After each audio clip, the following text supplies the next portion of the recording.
আজি যেহেতু 4 বজাত সমগ্ৰ দেশৰ বিভিন্ন প্ৰান্তৰ লগতে যেহেতু ডিব্ৰুগড়ত যেহেতু যুদ্ধৰ যেটো মক ড্ৰিল সেই মক ড্ৰিল যেটো অনুষ্ঠিত হ'ব ইতিমধ্যে জিলা প্ৰশাসন আৰু বিশেষকৈ সিভিল ডিফেন্স এয়াৰ ফোৰ্স আৰু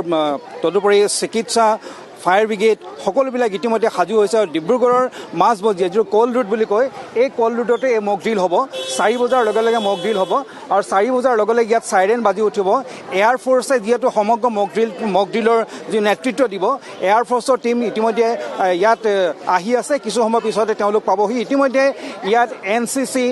তদুপৰি সিভিল ডিফেন্স এয়াৰ তদুপৰি ইয়াত অসম আৰক্ষী সকলোবিলাক আহি ইতিমধ্যে এই যেটো কল ৰুট সেই কল ৰুটত ইয়াত আহি উপস্থিত হৈছে আৰু সমগ্ৰ যেটো পথ সেই পথটো এতিয়া বন্ধ কৰি দিয়া হৈছে যেহেতু 4 বজাৰ লগে লগে ইয়াত যেহেতু মক ড্ৰিল হ'ব গতিকে সকলোকে সাজু কৰি তোলা হৈছে আৰু সকলোকে এটা কথা কোৱা হৈছে যেহেতু মক ড্ৰিল হ'ব সকলোৱে ভয় খাব নালাগে পেনিক হ'ব নালাগে এইটো মাত্ৰ যুদ্ধৰ বাবে যিখিনি আচলতে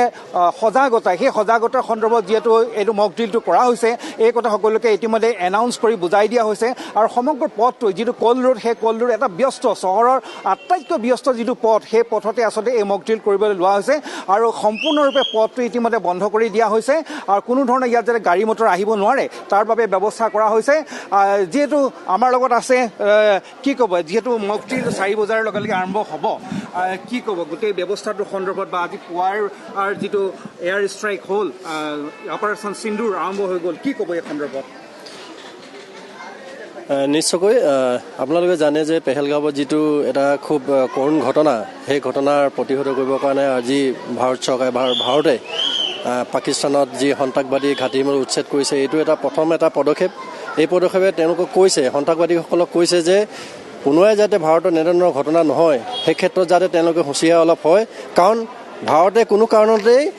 এনে সন্ত্ৰাসবাদীক আশ্ৰয় নিদিয়ে আৰু সন্ত্ৰাসবাদীৰ বিৰুদ্ধে দেশৰ প্ৰধানমন্ত্ৰী নৰেন্দ্ৰ মোদী ডাঙৰীয়াই বাৰম্বাৰ কৈ আছে সন্ত্ৰাসবাদী নিৰ্মূল কৰিব লাগে আৰু সন্ত্ৰাসবাদীৰ বিৰুদ্ধে এনেধৰণৰ প্ৰচেষ্টা আৰু পদক্ষেপ ভাৰত চৰকাৰে লৈ থাকিব আগন্তুক দিনবিলাকত লৈ থাকিব আৰু সদায় লৈ থাকিব গতিকে পাকিস্তানৰ সন্ত্ৰাসবাদীসকলে এই কথা সময়সূচীত তেওঁলোকে চিন্তা কৰা উচিত যে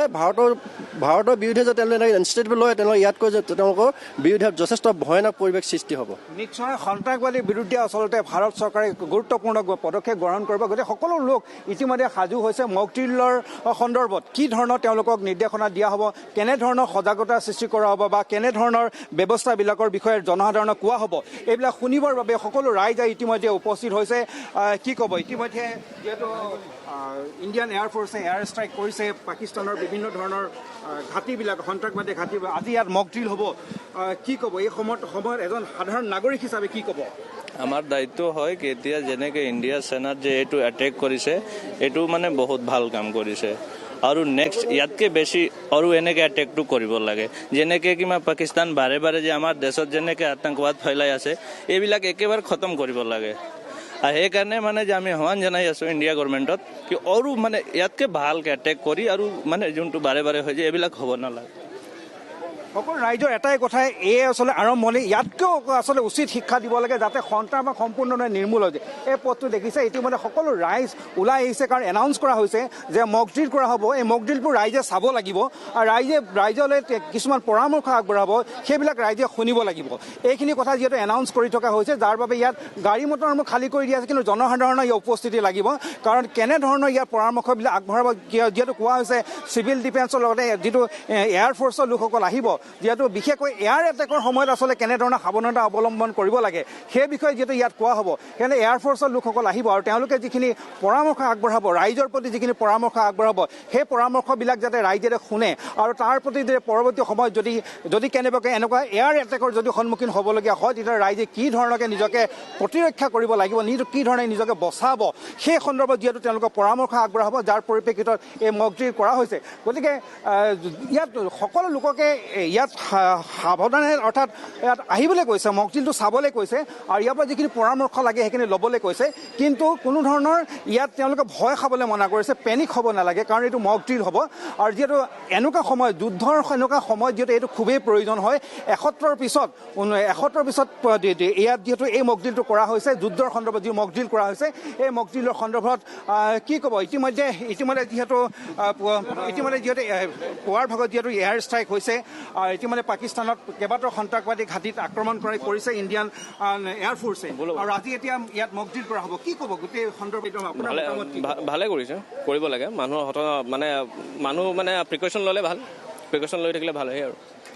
নিশ্চয় আচলতে যিখিনি সতৰ্কতামূলক যিখিনি ব্যৱস্থা ইয়াত ল'বলগীয়া আহ্বান কৰিব সেইখিনি শুনিবৰ কাৰণে ৰাইজ আহিব লাগিব আৰু তাৰ বাবে যিহেতু প্ৰশাসনৰ তৰফৰ পৰা আহ্বান কৰা হৈছে কি ক'ব আজি যিহেতু সন্ত্ৰাসবাদী ঘাটিত পাকিস্তানৰ সন্ত্ৰাসবাদী ঘাটি আক্ৰমণ কৰা হৈছে ইণ্ডিয়ান এয়াৰফ'ৰ্চে কেইবাটাও ঘাটি ওফৰাই দিছে তথাপি আজি এটা মক ড্ৰিল হ'ব ৰাইজক সজাগ কৰিব কি ক'ব এই সন্দৰ্ভত? আমাৰ এটাই কথা, আমাৰ ভাৰত আৰু পাকিস্তানৰ যিটো ককাই ভাই এটা সময়ত লিপিবদ্ধ আছিলে যিদৰে আমি পহেলগামত যিটো মানে আমাৰ 28জন পৰ্যটকক